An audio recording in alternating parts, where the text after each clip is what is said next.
Hello everyone, कैसे हैं सब। ठंड बहुत है ना। ठंड लग रही है, इसलिए आज के ठंड को देखते हुए आज का हमारा टॉपिक है कोलेस्ट्रॉल एंड हार्ट, है ना। तो आजकल देख रहे हैं कि किस तरह से मतलब अपने को आपको आप फिट रखें, ऐसा मतलब हम लोग रहने का अंदाज है कि कुछ ना कुछ प्रॉब्लम हो रहा है। हम लोग देखिए जंक फूड खा रहे हैं, मतलब हार्ट में कोलेस्ट्रॉल बढ़ने का कारण या तो हार्ट अटैक होने का कारण कई हो सकता है, या तो मतलब कि सही से मतलब सो नहीं रहे हैं, या तो बहुत अनहेल्दी खाना खा रहे हैं, एक्सरसाइज हम लोग नहीं कर पा रहे हैं। बहुत सारी वजह हो सकती हैं। और कोलेस्ट्रॉल वाला खाना बहुत सारा है कि हम लोग हेवी मात्रा में मतलब कोलेस्ट्रॉल वाली फूड लेते हैं। तो हम लोग को ध्यान देना चाहिए कि हम लोग वैसा फूड नहीं लें, और साथ में हमें अपने कैलोरीज को बर्न करने के लिए एक्सरसाइज बहुत ज़रूरी है।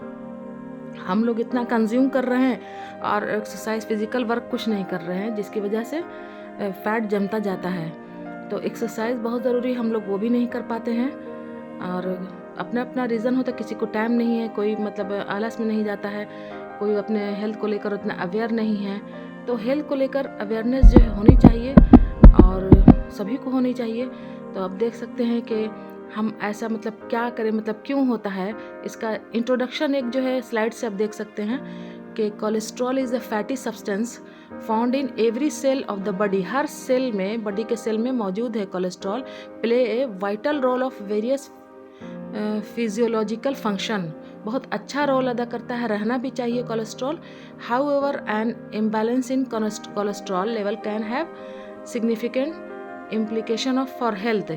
और जो LDL जो है वो बैड कोलेस्ट्रॉल कहलाता है, और HDL जो है हाई अच्छा मतलब कि कोलेस्ट्रॉल, गुड कोलेस्ट्रॉल कहलाता है। और उसके बाद ट्राइग्लिसराइड भी बॉडी में होता है। Elevated levels of the low density lipoprotein यानी कि LDL cholesterol often referred to as a bad cholesterol, जैसे कि मैंने बोला, pose a risk for cardiovascular diseases. जो रिस्क होता है कार्डियोवास्कुलर यानी कि हार्ट का प्रॉब्लम हो सकता है। It's a crucial of address cholesterol level to maintain optimal heart health and overall well being. तो यानी कि मतलब कि बॉडी में गुड कोलेस्ट्रॉल बहुत ज़रूरी है, लेकिन बैड कोलेस्ट्रॉल जो है वो ज़रूरी नहीं है। हमारे बॉडी में ज़्यादा कोलेस्ट्रॉल हो जाता है तो वो बैड कोलेस्ट्रॉल में वो हो जाता है, चेंज हो जाता है। तो हम लोग कुछ भी खाते हैं अनवांटेड चीज़ें, या तो फैटी चीज़ें, या तो बहुत ज़्यादा मात्रा में फाइबर नहीं लेते हैं। हम लोग फाइबर लेना बहुत ज़रूरी है, ताकि आप जो भी कहो वो डिटॉक्सिफाई हो जाए, तो वो जाके आर्टरी में, हमारे ब्लड सेल्स में, सब में जमता जाता है। आप देख सकते हैं कि हार्ट जो है पूरे बॉडी को पंप करता है, उसके जो आर्टरीज है, वेन है, उसमें प्लाग आ जाते हैं यानी कि ब्लॉकेज आ जाते हैं, तो जिसकी वजह से वो पंप धीरे करना हो जाता है, और उसके आर्टरी को वॉल में जो है वो छोटा हो जाता है, और उसमें फैट जो है जम जाता है, कोलेस्ट्रॉल जम जाता है, जिसकी वजह से हार्ट और कोलेस्ट्रॉल दोनों का मतलब अच्छा, मतलब दोनों का कॉम्बिनेशन है कि एक चीज़ प्रॉब्लम आई तो दूसरी आनी ज़रूरी है। और जो है ट्राइग्लिसराइड जो है वो भी ज़रूरी बॉडी में, लेकिन हद से ज़्यादा किसी चीज़ का अमाउंट हो जाता है तो वो घातक हो जाता है, हमारे लिए ख़तरनाक हो जाता है। अभी ज़्यादातर देखेंगे कि विंटर सीज़न में ये सब अटैक होने का डर ज़्यादा है, कि कोलेस्ट्रॉल आया तो अपने साथ हार्ट का भी प्रॉब्लम लाया, ब्रेन स्ट्रोक होने का भी डर है। तो ठंडे में सीज़न में अपने आप को आदमी ध्यान रहे, precaution is better than cure, जैसे कि आपने सुना होगा। तो हम क्यों ना अपने आप को जो है हेल्दी रखें, फिट रखें, अपने खान पान में, अपने डेली रूटीन में हम खास कर ख्याल करें कि कोई ऐसा चीज़ हम ना लें जिसमें ज़्यादा मात्रा में कोलेस्ट्रॉल हो। जहाँ तक हो सके हमको अवॉइड करना चाहिए। एक होता है, एक आप पिक्चर में आप देख रहे होंगे कि एक आर्टरी जो है वो नॉर्मल है, और एक जो ब्लॉकेज है जिसमें प्लाग है। तो वो ब्लॉकेज है तो ब्लड जो है वहाँ तक पंप कैसे करेगा, वहाँ तक हार्ट तक नहीं जाएगा, तो जो पंप नहीं करेगा पूरे बॉडी में, वो सप्लाई कैसे करेगा, जिसकी वजह से हाई BP भी हो सकता है, उसके बाद प्रॉब्लम भी हो सकती है। जैसे कि मैंने बताया कि LDL जो है लो डेंसिटी लिपोप्रोटीन है, वो समथिंग कॉल्ड बैड कोलेस्ट्रॉल, जैसे कि मैंने पहले बताया। और HDL जो है हाई डेंसिटी लिपोप्रोटीन है, वो कोलेस्ट्रॉल जो है गुड कोलेस्ट्रॉल कहलाना, absorb cholesterol in the blood and carries back of the liver. वो पूरे बॉडी में जो है ब्लड को ऑब्जर्व करके वो लीवर तक दोबारा वापस भेजता है। ट्राइग्लिसराइड जो है, triglyceride are a type of lipid found in our blood, वो हमारे ब्लड ही में पाया जाता है। देखें कि लोअरिंग 6 कोलेस्ट्रॉल लोअरिंग फूड जो है soybean, whole grain, garlic, beans, walnut, apples, ये 6 जो है लो कोलेस्ट्रॉल फूड है। और ये 7 जो है हाई कोलेस्ट्रॉल फूड है। तो अपने आप को देखें कि हम कैसे मतलब अपने हेल्थ को ऐसी जंक चीज़ें, बाहर की फ्राइड चीज़ें नहीं खाएं ताकि हमें ज़्यादा मात्रा में कोलेस्ट्रॉल नहीं हो। ट्राइग्लिसराइड जो है वो बहुत ज़रूरी है बॉडी में हमारे। इम्पोर्टेंस ऑफ कोलेस्ट्रॉल, कोलेस्ट्रॉल का इम्पोर्टेंस क्या है वो आप देख सकते हैं कि हमारे ब्लड जो है, हमारा ब्लड का जो सेल है उसके अंदर टूटने फूटने, बहुत सारा हमारा सेल जो है डैमेज होता है, टूटता है, फिर दोबारा रिपेयर होता है।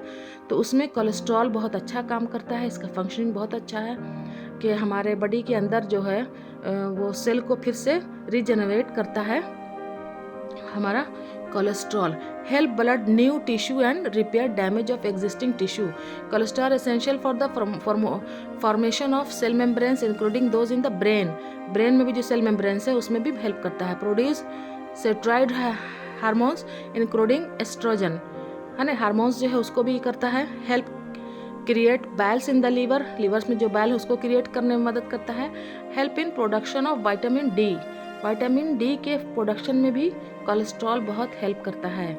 ये बहुत मतलब कि इसका अहम रोल है, इसका फंक्शनिंग बहुत अच्छा है। इंपॉर्टेंस ऑफ कोलेस्ट्रॉल, तो हम लोग जो भी खाते पीते हैं तो उसमें हमें देखना चाहिए हमेशा कि हम ज़्यादा हाई क्वालिटी में मतलब कोलेस्ट्रॉल ना लें। हार्ट अटैक का भी डर हो सकता है, किसी तरह का स्ट्रोक आ सकता है। एक नैरो जो है आर्टरी हमारी है और एक जो है नॉर्मल है।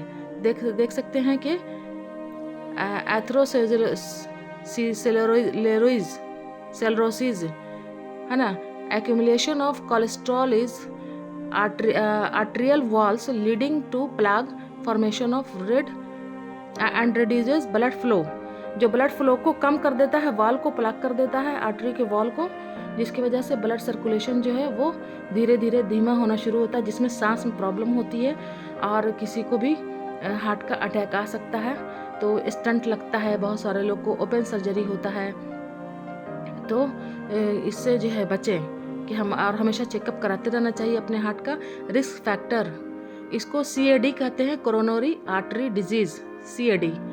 तो ये जो है एक तरफ राइट कोरोनरी आर्टरी है और एक तरफ लेफ्ट कोरोनरी आर्टरी है।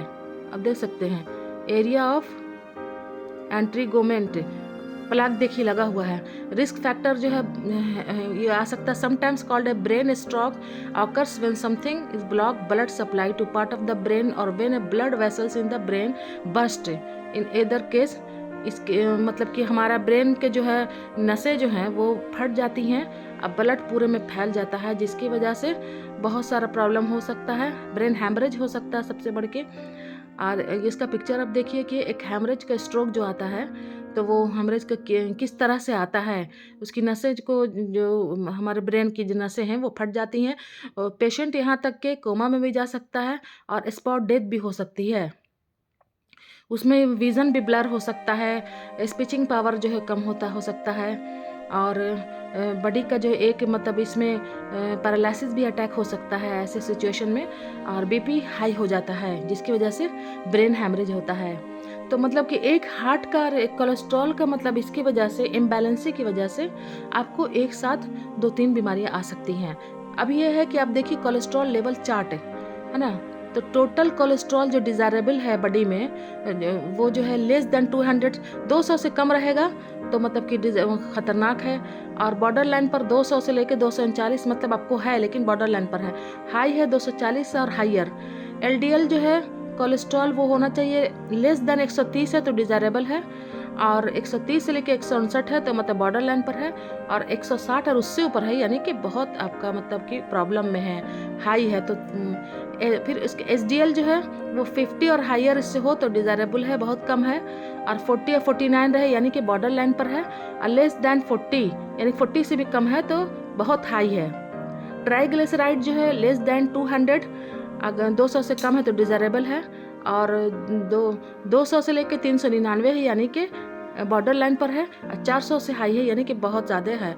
अब देख सकते हैं suggested food consumption according to the available evidence on the associating between food choices and risk of एस्थेरोसिस।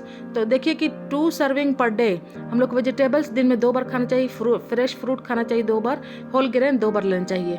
1 बार जो है दे लेना चाहिए हमें एक्स्ट्रा वर्जिन ऑयल है, या तो नट्स है, नट्स है, सीड्स है और योगर्ट है, ये सब एक टाइम लेना चाहिए। 4 बार लेना चाहिए पर वीक, है ना। लेग्यूम्स है, फिश है, प्रॉन्स है, ये सब 4 बार लेना चाहिए। No more than 3 serving per week, 3 इससे ज़्यादा नहीं लेना चाहिए। एग है, मीट है, मिल्क है, पनीर है, ये सब जो है हफ्ते में 4 बार लेना चाहिए, उससे ज़्यादा नहीं। No more than 2 serving per week, ये 2 बार लेना चाहिए। रेड मीट और बटर, ये जो है हाई ग्लिसराइड जो है ये सब दे लेना चाहिए 2। और इस तरह से ये उसका पूरा चार्ट निकला हुआ है ना। इसका कितना क्वांटिटी में, मतलब वीक में कितना लेना चाहिए, पर डे कितना लेना चाहिए, सबका मेजरमेंट करके यहाँ चार्ट में शो कर रहा है, जैसे कि आप लोग देख रहे हैं। इसी को मेंटेन करते रहना चाहिए ताकि हम ज़्यादा मात्रा में नहीं ले सकें, जहाँ तक हो सके एकदम जो ये बैलेंस चार्ट बता रहा है उसी के हिसाब से हम ले सकें। वेजिटेबल्स और फ्रूट तो हर में बताता है पर डे आप लीजिए, ये ग्रीन वेजिटेबल्स बहुत ज़रूरी है। और ख़ासकर जो है हमारे इसमें ज़्यादातर लोग जो है वेजिटेबल्स लेना पसंद करते हैं, फ्रूट्स एंड वेजिटेबल्स। और होल ग्रेन में सारा मतलब जितना भी आपका आ गया, जितना भी दालें हैं, हर तरह की दाल है, चावल है, दाल में भी कई तरह की दालें होती हैं, सब बहुत हेल्दी है और सब में ज़्यादा मात्रा में उसमें ये नहीं है। दिन में 2 बार लेने का, पर डे लेने का यहाँ चार्ट बना हुआ है। इसी तरह से हम देखते रहेंगे, चार्ट को फॉलो करते रहेंगे तो। और हाँ, ज़्यादातर देखिएगा कि विंटर सीजन में लोगों को इस तरह का प्रॉब्लम हो रहा है पूरे बॉडी में। जिसको जॉइंट पेन है, जिसको अर्थराइटिस कहते हैं, उनको भी विंटर सीजन में वो प्रॉब्लम बढ़ जाती है। हार्ट अटैक के चांसेस ज़्यादा हैं, ब्रेन स्ट्रोक का चांसेस ज़्यादा हैं जाड़ा में, क्योंकि ब्लड जो है वो क्लॉट होने लगता है, उतना मतलब उसका ये नहीं जमता है ज़्यादा जाड़ा में, तो ये प्रॉब्लम हो जाती है। किसी को जेनेटिक भी हो सकता है। अब जैसे फैमिली में किसी को है तो उनके चांसेस भी होते हैं, डायबिटीज़ है, या तो हार्ट का प्रॉब्लम है, या तो जो और भी कुछ प्रॉब्लम है, तो किसी किसी को कोई बीमारी मतलब कि जेनेटिक होती है। तो क्यों ना हम इससे सोल्यूशन पाएँ, इससे बचें। तो इसके लिए जो है रिकमेंडेड प्रोडक्ट्स है हमारा हाई फाइबर, और उसके बाद टिन्स कोएंजाइम, उसके बाद ओमेगा लाइफ और ओपीसी प्लस। ये जो है अपने में समझे कि जो जो चीज़ जितना मात्रा में मिलना चाहिए, कोलेस्ट्रॉल वो हमारे हार्ट के लिए, हेल्दी हार्ट के लिए, हमारे नर्व के लिए, हमारे ब्रेन के लिए, वो सब इसमें है। और इसीलिए जो है ये सजेस्ट किया करते हैं हम लोग सभी को कि आप ये लो। अब आइए अब इसके बेनिफिट्स के बारे में पार्ट वाइज हम बताते हैं। सबसे पहले हम आते हैं हाई फाइबर। हाई फाइबर जिनको भी पेट का प्रॉब्लम है, पेट से रिलेटेड जिनको कॉन्स्टिपेशन रहता है, कब्ज रहता है, तो इसमें जो है गेहूं का जौ है और इसमें बहुत अच्छा चीज़ है, फाइबर का बहुत अच्छा मात्रा है। आपके बॉडी से फाइबर रिलीज होना चाहिए, तो इसमें फाइबर है, आपको कॉन्स्टिपेशन कहीं नहीं रहेगा, आपका हेल्दी मतलब स्टमक रहेगा, स्टमक जो है हेल्दी रहेगा, तो आपका हार्ट भी हेल्दी रहेगा, क्योंकि सारे ऑर्गन्स एक दूसरे से अटैच हैं। तो ये जो है हाई फाइबर लें। उसके साथ सेकंड वाला हमारा ओपीसी प्लस, इसका क्या काम है, शरीर को भी ये फ्री रेडिकल से बचाता है और ब्लड के अंदर जितनी गंदगी इसको डिटॉक्सिफाई करता है, स्किन को टाइट करता है, स्किन को लचीलापन मुलायम रखता है और झुर्रियों को भी कम करता है। बॉडी में हमारे सूजन जितना इन्फ्लेमेशन है उसको दूर करता है और ख़ासकर हार्ट को मजबूत रखता है, स्ट्रॉन्ग हार्ट को स्ट्रॉन्ग बनाता है। ओपीसी प्लस हमारा ओपीसी प्लस जो है ये हमारे हार्ट को, ब्लड को पूरी तरह से प्योरीफाई करता है, ब्लड से जितना भी है डिटॉक्सिफाई करता है। तो ये बहुत अच्छा ये है प्रोडक्ट हमारा, और इसको जो है लें आप लोग, जो भी है इनको रिकमेंड करें, जिसको नहीं है प्रॉब्लम वो भी ले ताकि आगे ना हो। उसके बाद हमारा ओमेगा लाइफ है, ये खासकर नर्व और ब्रेन पर काम करता है, हाई बीपी में कंट्रोल करेगा, जिनको हार्ट का प्रॉब्लम उनके लिए है, जिनको माइग्रेन है उनके लिए है। ये पूरे मतलब कि ब्लड वेसल्स से जितनी गंदगी है सबको डिटॉक्सिफाई करता है, इम्यून सिस्टम में बहुत अच्छा काम करता है, ब्रेन डेवलपमेंट में बहुत अच्छा काम करता है, और हेल्दी हार्ट और हेल्दी ब्रेन में बहुत तो काम करता ही है। तो ओमेगा लाइफ जो है खासकर इसको देखते हुए एक्ट एंड स्ट्रॉन्ग एंटीऑक्सीडेंट है, ये एंटीऑक्सीडेंट भी है, स्किन को मेंटेन करता है और हेयर हेल्थ को भी बहुत मेंटेन करता है ये, आप देख सकते हैं। इम्यून सिस्टम को बहुत अच्छा करता है, मेटाबॉलिज्म को स्ट्रॉन्ग करता है,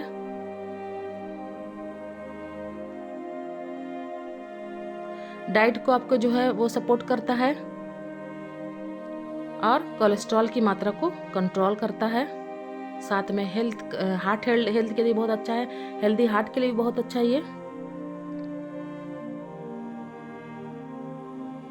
इन्फ्लेमेशन को रिड्यूस करता है, पूरे बॉडी में कहीं पे इन्फ्लेमेशन है। अब आया हमारा टीन्स कोएंजाइम, ये प्रोड्यूस एनर्जी करता है ATP by using oxygen, fight against disease, यानी कि डिजीज के बीमारी के खिलाफ लड़ता है, ट्रीटमेंट ऑफ हार्ट प्रॉब्लम और पार्किंसन डिजीज, है ना।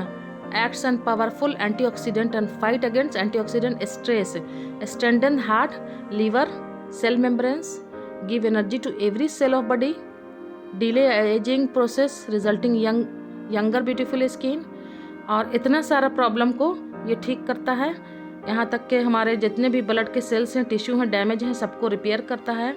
रेड ब्लड सेल को रिजेनरेट करता है, हमारे रेड ब्लड सेल में बहुत काम आता है ये। और भी इसमें बहुत सारा है, improve immune function, suffering HIV चाहे एड्स के जो रिलेटेड हैं, उन जो सफ़र कर रहे हैं उनके लिए बहुत अच्छा, जिनका HDL LDL जो है बहुत ज़्यादा reduce, tiredness, fatigue and provide strength, maintain healthy LDL HDL cholesterol ratio, उसमें भी बहुत फ़ायदा करता है।